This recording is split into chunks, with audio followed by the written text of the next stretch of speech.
l'animatrice de vos événements.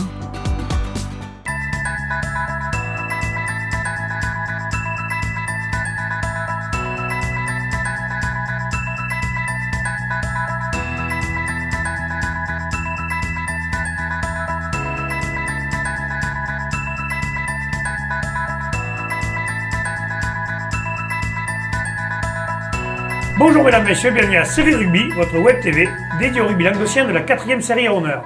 Diffusée mercredi, jeudi et vendredi sur serierugby.fr. Avec mes serial chroniqueurs, bonjour Stéphane. Salut Alain. Bonjour Michel. Salut Alain. Et bonjour Xavier. Salut Alain. Alors ce jubilé, s'est bien passé? Ouais, impeccable.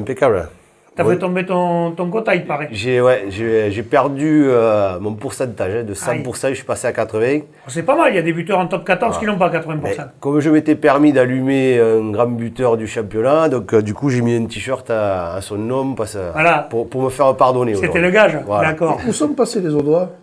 Et bien là, il y a eu le carnaval. Vacances là aussi? Il y en a qui travaillent, hein, donc ils ne peuvent pas tous être là, malheureusement. Ouais, on en a un déjà, c'est bon. Voilà. Ouais. Merci, ça fait plaisir de l'entendre. Avec eux, ça Vous êtes suffit. bien, c'est la formule, les anciens sont de retour. Bon, il y en a qui ont gagné des places pour le match RCNM Carcassonne, qui se jouera samedi à 15h, horaire exceptionnel. C'est Christophe, Brian 15, Paco et Thibaut 11. Félicitations à eux. Bon, les gars, vous serez pronostiqués, vous n'avez pas été... Moi, Il y a eu des surprises. Hein. zéro. Bruno et moi, ça n'est bien sorti, Michel aussi. Ouais, Michel m'a copié un peu. il y a encore que bon, je mets toujours Ricky gagnant, donc du coup, Bon. j'aurais pu faire mieux encore. On va leur dire, passez à répondre avant ce soir, minuit, sinon nous retirerons le soir parce qu'il y a plein d'égalités, qu'il y ait des gens qui aillent voir ces matchs quand même, ça serait bien. On va rentrer dans le vif du sujet directement, messieurs, la 4e série, Xavier. Ouais, alors en 4ème série, Salagou a battu Rieux sur le score de 50-5. Donc d'après les infos qu'on a eues, gros match de Salagou, le match le plus abouti d'après le coach depuis le début de la saison. Grosse conquête, 7 essais, donc 4 sur molle après 3 essais sur du jeu déployé. Et une grosse défense, Rieux a été asphyxié. Et Salagou se dirige petit à petit vers sa place en demi, l'objectif que nous avait dit Jimmy Golfard quand il était venu à l'émission. Donc bonus offensif pour Salagou. Ensuite, Cornéan a battu le Pays de Sceaux sur le score de 22-0. Donc Cornéan s'est montré tranchant en défense et a conclu de belles attaques avec un doublé de Nicolas Lautier. Salagou qui était un peu dans le dur là depuis un mois. Cornéan, excuse-moi. Cornéan qui était un peu dans le dur depuis un mois, c'est bien repris et elle va accrocher aussi sûrement sa place pour la demi. Ils ont repris la tête de la poule. Et Conon-Minervois l'a emporté sur le score de 46-6. Aussi un bonus offensif avec un doublé de Chaumont, un doublé de Lombard, le Breton et Pidman qui ont marqué aussi, et 5 transformations et 2 pénalités de Montero. Il y a eu des gros scores. Je pense que Con, là, ça fait quelques résultats là, qui scorent bien. Il faudra compter avec eux pour le bouclier. Si ils ont un match en retard, ils peuvent encore accrocher la première place. Si on se projette un peu, Con devrait finir premier de la poule. Ils se sont bien repris depuis cette seconde phase. Au début de la saison, c'est ce qu'on pensait. Ouais.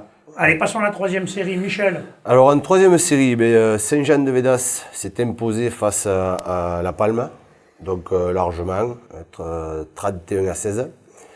Ensuite, 7 a vu l'équipe de Cap Plage Armissan déclarer forfait le jour même, donc manque d'effectifs apparemment.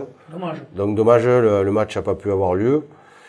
Et dans le match le plus indécis de la poule, on avait Montredon-Moussan qui recevait l'Occitan Rugby.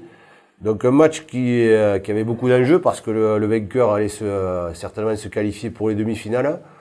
Et déjà un match qui s'est passé dans un très bon esprit, donc ça c'est à noter, avec pas mal d'envolées. Donc c'est les Biterrois qui ont pris le match en main avec un essai de Garcia en première mi-temps. Donc ils menaient 16-3 à la mi-temps. Bon, apparemment l'entraîneur audois a un peu réveillé ses troupes et les audois sont revenus avec un peu plus de velléité en deuxième mi-temps. Et ils ont marqué un essai, ils sont revenus au score. Et bon, c'est Morgan Vergne qui marque l'essai de la victoire pour l'Occitan Rugby et qui assure la place pour... Belle performance quand même. Ils ont fait le break là quand même. Ils vont se jouer la demi-finale, c'est bien. Voilà. On peut signaler que l'équipe de La Palme avait fait un super clip sur YouTube sur Pharrell Williams, ça devient la mode. On a vu l'année dernière avec, il y avait une musique aussi où les mecs faisaient tous des clips. Maintenant c'est sur Pharrell Williams, on va voir peut-être bientôt d'autres équipes, Bessam peut-être. Je sais pas, on va pourquoi Pour le pas dernier fêter- match, on avec, va fêter- pour fêter avec la le charnière inédite. fin de On a- saison. on Le a- retour de la charnière inédite. La donc. charnière la plus grosse on de a- Languedoc. on n'aura que ça à faire, donc on pourra Allez. peut-être faire des clips. On va passer à la deuxième série, Stéphane. Alors, deuxième série, donc, il y avait justement Bessan se déplacer à l'Alaric, et donc victoire logique et costaud là, de l'Alaric avec le bonus offensif, 32-14, 5 essais à la clé. Il fait une super partie, deuxième partie au championnat. Ouais, cette équipe d'Alaric la monte vraiment en puissance. Ils passent aujourd'hui, ils sont en tête de la poule. Je pense qu'ils vont tout faire pour essayer de conserver ça. Il faudra vraiment compter avec eux là, cette saison-là. Ouais, ça maîtrise. La deuxième, la deuxième série s'annonce très très ouverte, mais là, ça fait. Eux, ils montent vraiment en puissance, quoi. Ensuite, Ouveillan-Cuxac recevait Portiragne-Cers. Joli match. Et Ouveillan-Cuxac s'est imposé au forceps là, à 5 minutes de la fin. Il y avait 6-6, ils ont marqué un essai, 11-6. Portiragne-Cers récupère un bonus défensif. Voilà. Marque un petit peu le pas là aussi. Voilà, il faudra qu'il soit. Quand tu vas accrocher les premières places, si tu vas perdre chez les concurrents directs, c'est compliqué. Ouais, non, voilà. Et donc Ouveillan-Cuxac fait un bon coup là dans l'hypothèse d'un barrage à domicile. Ensuite, dans le duel des mal classés, Villeneuve-la-Comtale s'est imposé devant la Grande Motte, 8-7. Voilà, bon, la Grande Motte aurait pu essayer d'avoir sa deuxième victoire, ça sera pas le cas. Ils auront fait un bonus. Ils auront fait un bonus, ouais. Consolation. Non, ils n'ont pas gagné encore.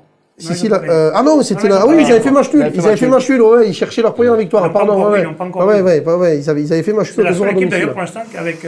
Oui, tout à fait, puisqu'il y en a qui ont gagné leur premier match. Voilà. Montréal-Montady a joué contre Villeneuve-les-Béziers. Et Villeneuve-les-Béziers s'est imposé à la dernière minute avec un drop de ce vieux roublard là, de Alexandre Charles. Voilà, l'action, tout le monde croyait que l'action était finie, là, qu'il y avait un avant, tout ça. Et puis l'arbitre n'a pas sifflé, il a tapé un drop, il l'a mis. Et Villeneuve s'est imposé et fait vraiment un bon coup là. Ouais. Maurian qui a du mal en ce moment là. Beaucoup de casses, je crois. Il doit avoir Beaucoup des de problèmes blessés. effectifs. Beaucoup de blessés. Mais apparemment, quand même, il y a eu un bon derby. Bon, voilà, ils auraient pu aussi l'emporter. Ça s'est joué sur Oui, un. ça sur se un joue coup à de rien, jeu. mais bon, Sur un coup de nez, quand il même. laisse partir des points importants quand même à la maison là. Ouais. Donc, enfin, j'espère pour eux qu'ils rentreront tout le monde pour les phases finales Vaut mieux. qui approchent quand même assez rapidement. Oui, Ils vaut risquent mieux, parce d'aller- que si- ils risquent d'aller jouer un barrage à l'extérieur, du coup. Et ouais, Oui. tout à fait, ouais, tout Ça va à être fait. plus compliqué. On va essayer de ne pas oublier un match, comme Jérémy l'autre jour. Voilà. Donc un match qui a eu lieu samedi là, à cause du carnaval de Bise, hein, où apparemment on a eu des échos là, ça s'est très bien passé. Et Bruno, il était encore là. Voilà. Il n'est pas là aujourd'hui. Et donc le match avait lieu récupère. à Canet et Nevian Canet recevait le bassin sud minervois. Et belle surprise, le bassin sud minervois gagne là-bas 15-9 et arrache du coup sa qualification, puisque Bessan ne peut plus revenir sur eux maintenant. Voilà, et le bassin va finir 7e. Et Walter nous avait dit qu'il avait une équipe jeune et qu'il avait envie, il était content de ces jeunes.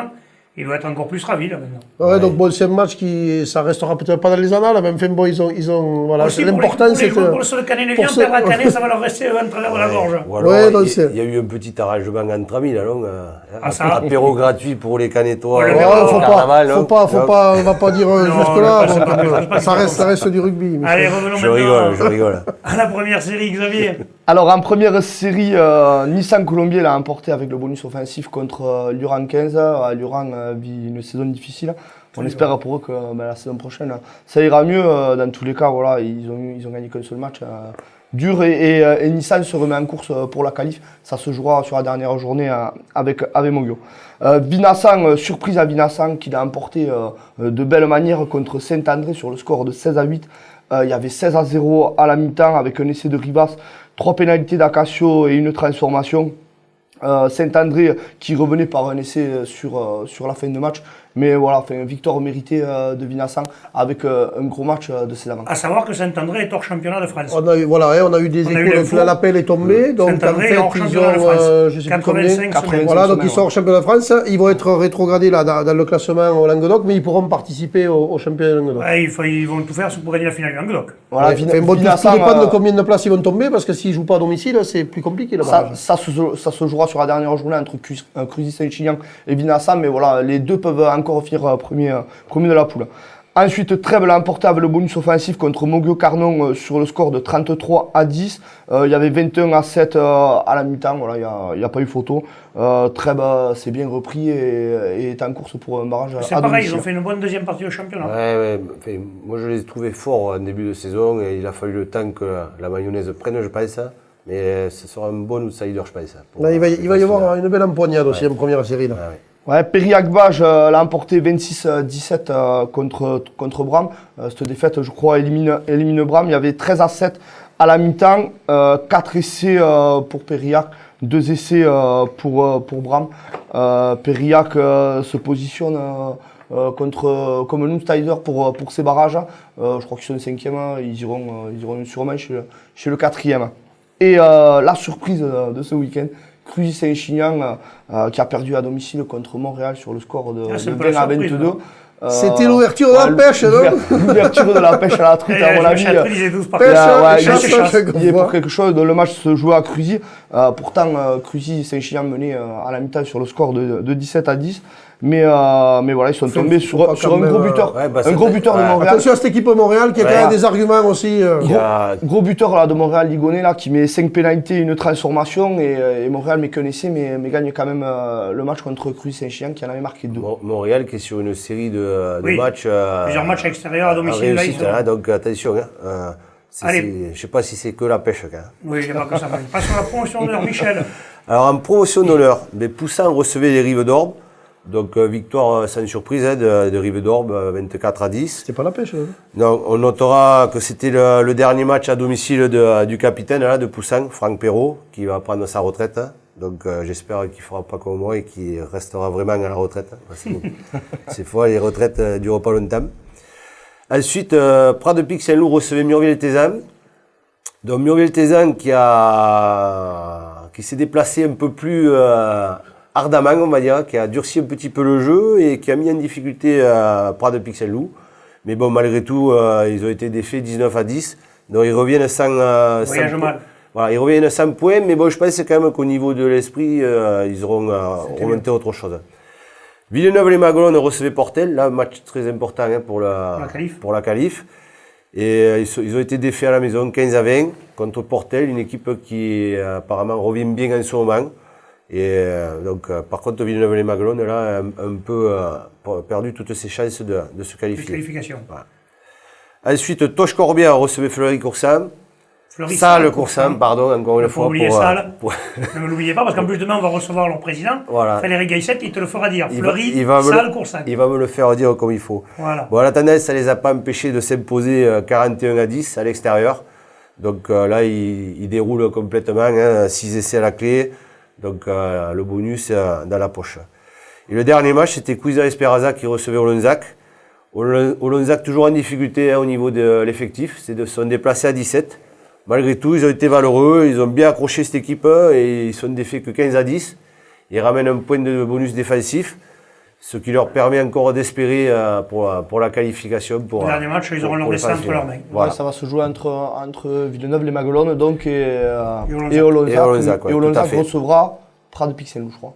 C'est ça. Un gros match. À la dernière poule, la poule d'honneur. Stéphane, c'est à toi. Poule d'honneur, donc c'était là aussi l'avant-dernière journée. Mende recevait Riquet et première victoire de Mende. Bon, il a voulu tellement qu'il l'a eu. Voilà, rien à rajouter de plus. Tu le l'auras souhaité pendant longtemps, cette première victoire. Tout à fait, ouais, tout à fait. Non, mais tout à fait, attendez, moi, on l'avait souhaité. C'est bien que le club gagne un match au moins dans la saison. Voilà, ça les accompagnera bien à préparer la promotion d'honneur l'an prochain. Conqueville-Moustoussou recevait Gruissan. Gruissan qui était en appel un petit peu après sa défaite et qui s'est bien repris. A signalé quand même qu'il y avait 0-0 à la mi-temps. Donc, mais cette équipe de Conque est très voilà, Conque très accroché. Et à la fin, Gruissan a dû s'employer pour finalement s'imposer 13-5. Dommage pour Conque qui rate le bonus défensif d'un point. Sijan pour la Nouvelle recevait des Plages d'Orbe et s'est imposé 24-19.